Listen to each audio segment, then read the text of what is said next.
Sean Strickland is the fastest emerging star in the UFC.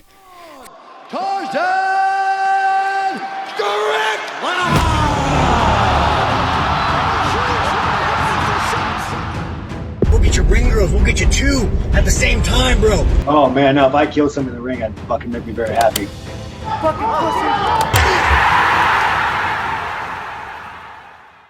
From fights in the crowd, to saying whatever he wants, to beating the biggest star in the UFC, to becoming the UFC champion. But he wasn't always like this. And no, I'm not talking about when he looked like a Disney prince, but instead how a devastating motorcycle accident and an abusive father almost derailed his entire life. And if you don't believe me, the phrase, "Thank God Sean Strickland found fighting," has been said by everyone from Joe Rogan to even himself, because he had all the components of someone that was going to go down a dark path. In order to understand the gravity of that statement, I need to take you to Sean's childhood, the time where you're a blank canvas where any single event, no matter how big or how small, can shape you into the person you become. Sean gives off the vibe of a brash, gunslinging person, but it all makes sense. He grew up in Corona, California with his mother and abusive father, and he would go into detail his life. Sleep in my mom's bed a lot because I thought my dad was gonna fucking kill my mom. So every night, dude, I would go to bed thinking like, oh shit, my mom's gonna die tonight, you know? And I went to go sleep in my mom's room. My dad's like, fuck that, they're having a bad fight. I'm like, fuck. So I'm like laying out by the door, trying not to fucking, you know.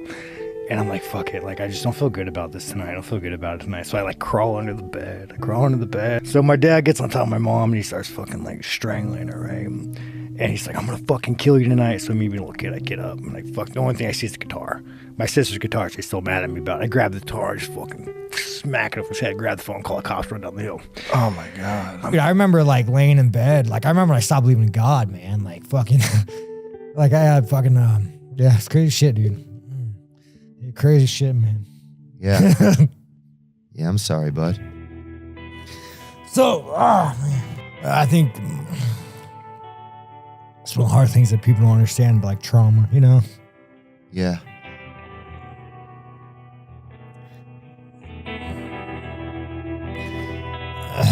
To be 13 growing up in that kind of environment, more often than not, that shapes a person to develop a numbness to any sort of conflict and not allow them to properly understand what is normal and not. In some cases, the kid grows up to become the father and become the exact demon he hates, or they go down the route of pushing forward to become better. And I think one crossroads of this was when Sean found his father with a gun to his head, and he really details where his mind was growing up. My dad was laying in bed one day, with a 45. I fucking walked up, he was talking about and I was like, Dad, you should fucking do it. Like, you should fucking do it. I took the gun, put it to his head, put his hand on it, said, do it. Didn't fucking do it. I don't think anyone blames Sean for these thoughts, especially considering some of the alleged stuff his father did to him. There's no child that should be that numb to something so dangerous and so bad, as even if it's his father in that situation. And Sean even talks about how the abuse and state of his life almost pushed him into doing something he would regret. Like, you don't even know what it is when you're a kid. When you're really talking about suicide, like being a little kid, like laying in bed, like just, like, man, I'm done with this shit. You know, like, there can't be a God.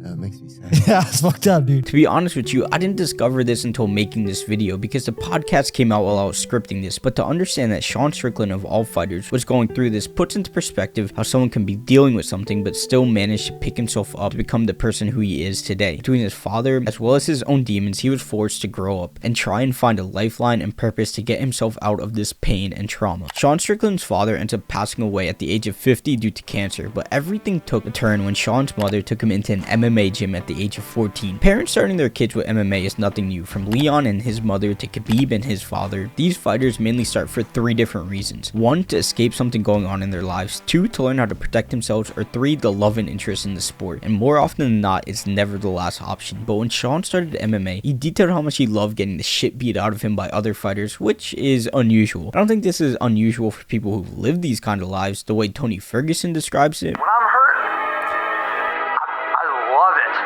I love that feeling because it's real. That's the most realest feeling that you could ever have, is being in pain, because everything else, happiness could be fake, crying could be fake, but pain? Shit. That's real. I think that love for pain in life of someone who was so unloved and endured so much pain, he had finally discovered something he liked doing and something that could help push himself forward, and in doing so, he had discovered his reasoning for being alive. From that moment forward, it was full stop into MMA, having his first professional fight at the age of 17 and going 9-0 in the King of the Cage promotion. At this point, people were starting to take notice, the UFC at that, and he finally gets his call into the UFC, winning his first 2 fights until losing 3 rounds to 0 to Santiago Ponzinibbio, who is now a relatively well-known name, and after that goes on another 3-fight win streak until running into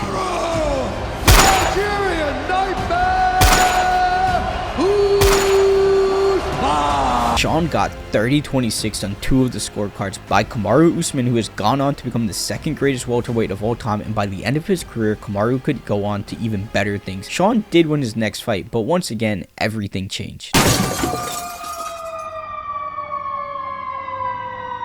Sean got into a really bad car accident and was even advised to stop fighting, damaging his knee really bad. A lot of fans think that's how he developed his fighting style, by not being as mobile as other fighters, as well as the reasoning behind fighting at middleweight because of the fact that he can't run as much, thus making things like sweating and cutting weight a lot harder. As well as you can see the differences in his physique at welterweight and middleweight. At the end of the day, that's just a theory, but at middleweight, Sean started developing a real name for himself. After a year layoff in 2019, he put together a run of fights until he got his first main event slot against Uriah Hall, the UFC legend that claimed some of the most famous knockouts in UFC history, and the last person to beat Anderson Silva. There was a lot of question marks about both fighters going into this, and what ensued was total domination when people realized Sean was legit, as well as completely crazy. Between yelling during the fight to unhinged interviews, the world started to take notice, and in 2022 UFC 276, his next fight against future fan favorite and double champ Alex Pereira. But the fight isn't too important. Sean got knocked out because he decided he wanted to stand up with the biggest and strongest kickboxer in the UFC, but instead the press conference is where Sean really took over. At this point, he was becoming a fan favorite, and this verbal spar with Isreal Adesanya really won a lot of people over. And fans' perception on Izzy is a topic for another day, but I don't think any fighter has the amount of fans and equal amount of haters as Izzy does. So Sean started to have a real army behind him, especially when he said if he had the chance to fight Alex again, he would do the same thing. And we'll see in a bit that he did have another shot.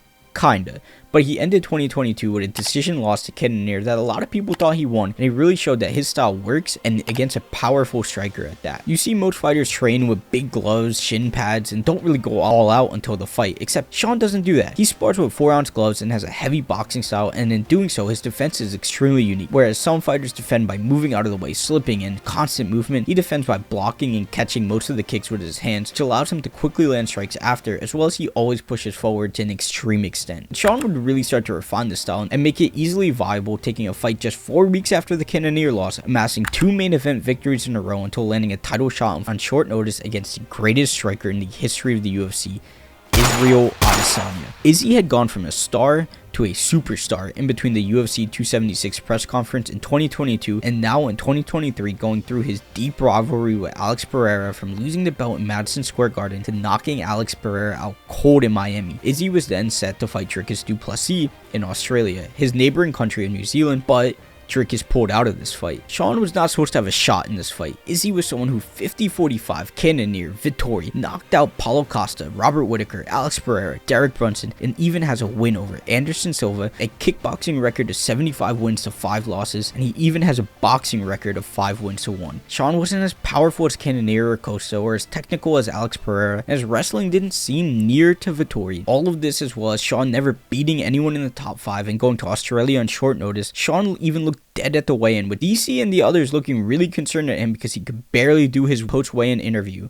But what happened? Huge knockdown in the first, being the first person to put Adesanya on the ground like that, and then completely beating the shit out of him. Sean Strickland had become the middleweight champion of the world. After every single thing he had gone through, Sean Strickland had become the middleweight champion of the world. After every single thing he had gone through in his life, all the pain, suffering, trauma, from car crashes to robbed decisions, Sean had achieved his dream against one of the greatest of all time, and no one can say a beatdown like that was a fluke. Sean Strickland represents more than just a fighter that became champion, but how someone with so much pain and anxiety can channel that into something they care about and love. Yes, he is unhinged and says many many controversial things, but I think it's easy to tell he is just someone that has been through some shit, doesn't know how to fully react to things. But what you can definitely also say is that no matter how down or how much life tried to get in his way, he managed to pull through it and become the UFC champion of the world, and he looks to retain his title against Dricus du Plessis at UFC 297 on January 20th. If you enjoyed this video, check out this one on how Conor McGregor lost his mind. Leave a like, subscribe, and don't forget, we're just getting started, we're going to stay consistent, and I'll see you in the next video.